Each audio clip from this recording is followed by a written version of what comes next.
പലപ്പോഴും നമ്മളിൽ പലരും നമുക്ക് ലഭിക്കാത്ത കാര്യങ്ങളെക്കുറിച്ച് ചിന്തിച്ച് സമയം കളയുന്നവരാണല്ലേ. ലൈഫിലൊന്നും ലഭിച്ചില്ലല്ലോ എന്ന് ആലോചിച്ച് സങ്കടപ്പെടാറുണ്ടോ? പടച്ചവനോട് പരാതി പറഞ്ഞിട്ടുണ്ടോ? സൂറത്തു റഹ്മാനിൽ ഒരു ആയത്തുണ്ട്. This volume is repeated 31 times in സൂറത്തു റഹ്മാൻ.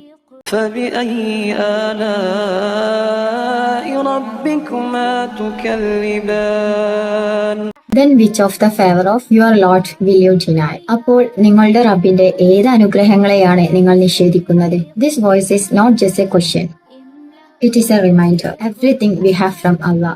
ഇനി നമുക്ക് നമ്മുടെ ലൈഫിലേക്കൊന്ന് നോക്കിയാലോ.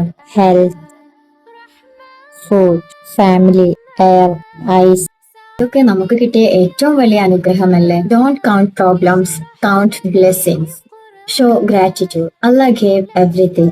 So be thankful. ഇനി മുതൽ പരാതി പറയാതെ നമുക്ക് നന്ദി പറയാൻ പഠിക്കാം. Alhamdulillah for everything.